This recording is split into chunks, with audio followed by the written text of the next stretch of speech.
Ito nga pala ang gagawin ko ngayon. Magsaing na tayo at sasahugan ko siya ng mga langga ng kamuti. Kamuting laman yan langga. Masarap sa kanin na may luto tayo ngayon ng kanin at pinaksiw na bangos at nilagang dabong na may mga dahon ng talbos, saluyot at piniritong bangos ang ating isasahog. Kayong isa dyan, di natin isama sa pagpaksiw. Yan po, panoorin nyo na lang ako para yung ating isasalang na. So, habang ako'y nagsasalang, doon naman tayo sa ating labong. Ilagay muna natin sa ating kaserolang maliit. Tanggalan muna natin siya ng plastic. Sabay natin siya hugasan. Hugasan muna natin siya ng isang bisis. Pagkatapos niyan ay paghugas ay sabawan naman natin para ay malaga natin siya. Dahil matigas pa yung mga langga, hilaw pa kumbaga. So, lagain natin para matanggal yung kanyang mapait-pait. So, yun. Pagkatapos ko lagyan ng tubig, isa lang naman natin siya. So, lagain natin siya ng mga 20 minutes. Matagal-tagal lang nga kasi para talaga lumambot siya. So, dito naman tayo sa ating isdang bangos. Papaksiwin natin langga. Nakaprepare na yung aking kawali. Ay pailalim natin yung ating talong sa ating isda para ay mas masarap. Nakababad talaga yung ating talong sa ating mga sasahog nating mga ingredients dyan. So, yun, ilalagay na natin yung ating isda, no? 3 piraso. At yung isa naman, ilalagay natin yan sa ating gulay. Piprituhin muna natin bago natin isahog yung isang hiwa. Yan, 3 lang. Kasi 2 lang naman kami ni Daddy kakain. So, maglagay na tayo ng ating bawang. Bawang yung unang nilagay ko mga langga. Sumunod naman yung ating luya. Ayan.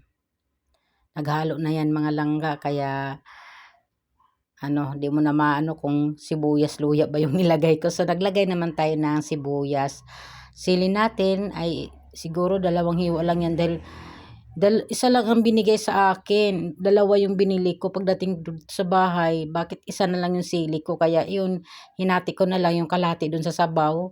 Ang kalahati sa paksiw naman nating isasahog. So, naglagay nga pala ako ng kalahating tubig sa baso at kalahati na suka. Pinaghalo ko muna para ay ilagay natin dito sa ating isda na may mga sangkap na. So, naglagay ako ng asin at paminta. So, yun. At isunod naman natin yung ating suka. Yan. Yan mga langga. Ayan. Naglagay na ako ng suka. So, yun. Maglagay rin tayo ng kaunting asukal. Ayan. Instead na seasoning ang ilagay natin, ay asukal na lang para ay healthy. So, yun mga langga. Pinakita ko sa inyo yung kanin ko ay i-in ko na lang din yun. So, yun, isasalang na natin yung ating paksiw. Yan. So, yun mga langga, ay luto na yung ating labong. Ayun.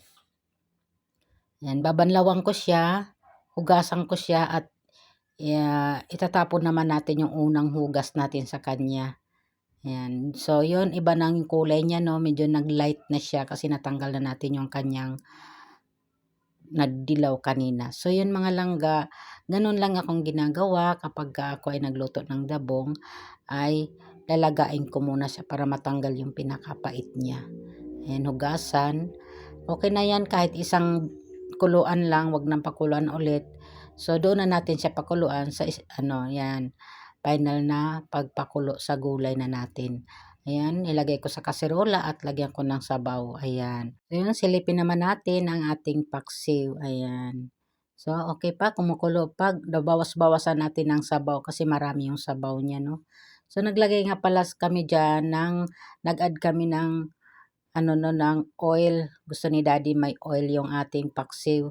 So, yun, naglagay kami. Tapos, inano niya para mahalo talaga yung oil sa isda. So, yun, binuksan ulit at kung okay na ba. So, yun. Gusto talaga ni Daddy na lutuin ng gusto yung ating pinaksiw. Ayun mga langga, medyo bumaba na yung ating sabaw, okay na yon. So ayun, pinalit naman namin yung ating kasirolang cute, maliit. So yon, ilagay naman natin ng mantika at pirituhin natin yung ating isang pirasong hiwang isdang bangus. So dito naman tayo sa ating dabong. Naglagay na ako dyan ng sibuyas at luya, no?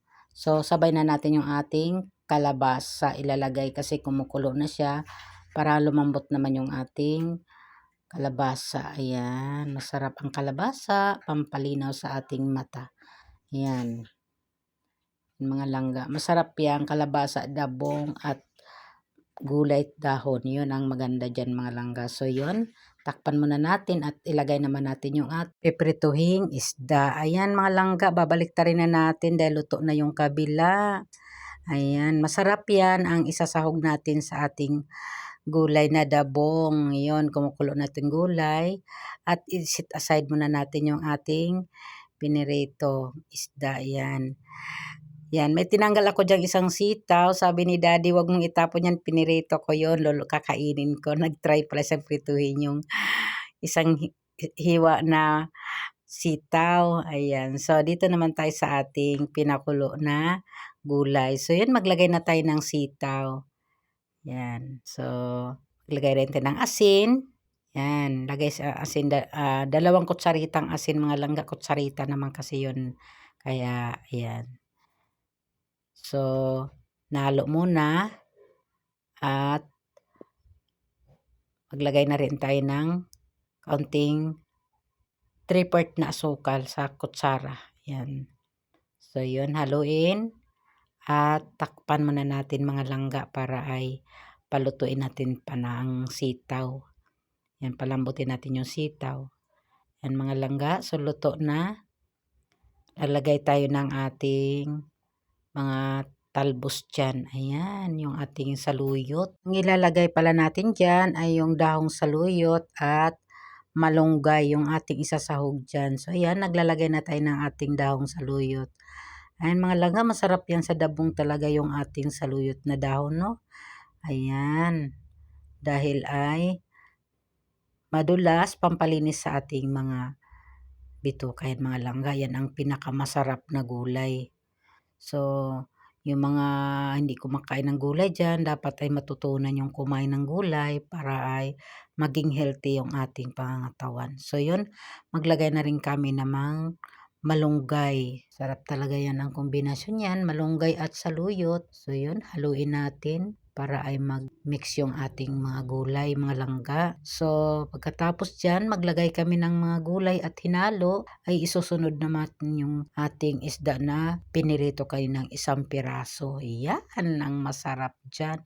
Hindi na namin hinimay para ay yung ating tinik sa ating gulay. So, buo lang siya kasi bangus po yun ang ating sinahog dyan. So, yun, halo, kunting halo lang. Sarap talaga ang gulay na may mga sahog na talbos at isda. Healthy yan dahil ay wala po tayong nilagay dyan na mga seasoning, asukal lang. Ngayon, ang masasabi ko lang sa mga mahilig dyan sa mga masasarap na ulam, tulad na may mga mamantika, bawas-bawas po tayo no, sa ating mga kinakain ng ganyan. Lalo po sa mga edad natin na pagtungtong ng 42 hanggang sa pagtaas ng ating edad ay ingat na po tayo sa ating mga kinakain dahil iba na po tayo sa ating mga kabataan pa natin noon. So, yun lamang ang aking masasabi. So, yan. Malapit na po maluto yung ating gulay. Ayan, masarap na. Yan, simula ngayon ay asukal na po ang aking panimpla sa aking lulutuin na kahit ano pa man dyan. So, yun. So, para healthy yung ating pangatawan at wala tayong mararamdaman na kakaiba. So, yun, magsandok na tayo ng ulam para sa ating mangkok at ating kakainin. Yan, hinati ko yung isda dyan para ay magtira naman ako para sa aking anak. Ang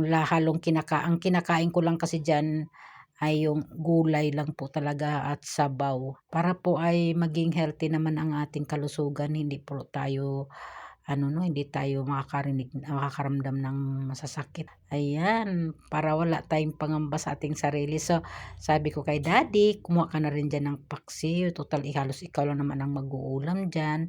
Dahil nga may suka yan. gusto ko, tsaka mantika. Gusto ko talagang iwasan na muna ngayon ang mga mamantika at may mga suka. Ayun mga langga, hinati niya pa. Sabi ko, bakit hinati mo pa yan? Ikaw lang naman ang kakain niyan. Sabi ko, nagtitipid talaga si daddy. Kaya yan mga langga, kain na tayo mga langga. Enjoy tayo sa ating nilutong pagkain. Kain tayo. And God bless sa ating lahat. At thank you for watching sa ating mga followers na nanonood sa aking mga video. Lahat po kayo na nakasubaybay. So, kung nagustuhan nyo, paki-follow, like, and share na rin po. At pa-subscribe. Thank you.